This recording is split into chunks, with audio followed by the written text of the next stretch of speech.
আমাদের রাস্তার পরিষ্কার পরিচ্ছন্নতা অভিযানে আমি আরো আনন্দিত। যাকে জন্ম থেকে শুরু করে এই পর্যন্ত রোদে স্পর্শ করতে পারেনি, সর্বক্ষণ ছায়াশূন্য অবস্থানে উনি দিন যাপন করেছেন। আজকে আমাদের এই কাজের উদ্যোগ দেখে আমার কাকা গিয়াসউদ্দিন সাহেব এই টাটকা রোদের মাঝেও উনি নিজের হাতে এখানে কাজ করতেছে। এই যে কাকা, আপনি যে আমাদের সাথে কাজ করতেছেন, আপনার অনুভূতিটা একটু দর্শক বন্ধুদেরকে জানাবেন।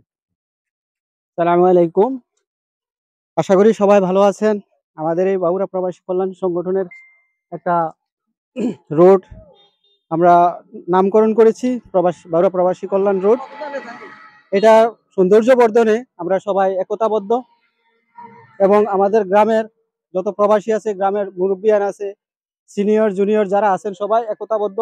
আমরা এই রোডটাকে যেন একটা মডেল রোড হিসেবে পরিচিতি দিতে পারি, সেই চেষ্টায় আমরা সবাই সম্মিলিতভাবে কাজ করব ইনশাআল্লাহ। সবাই আমাদেরকে সাপোর্ট করবেন এবং সৌন্দর্য বর্ধনে সবাই সহযোগিতা করবেন। আসসালামু আলাইকুম ওয়া রাহমাতুল্লাহি ওয়া বারাকাতুহু। আপনারা ভিডিওটা শেয়ার করে ছড়িয়ে ছিটিয়ে দিবেন সকল বন্ধুদের মাঝে, যেন সকল এলাকায় আমাদের মতো এরকম উদ্যোগ কাজগুলো দ্রুত গতিতে পারে। আল্লাহ হাফেজ। থ্যাংক ইউ জানাই আমাদের গিয়াসউদ্দিন ভাইকে এই প্রবাসী রোডের উদ্যোগ বা কাজ করার জন্য। ওকে, আল্লাহ হাফেজ।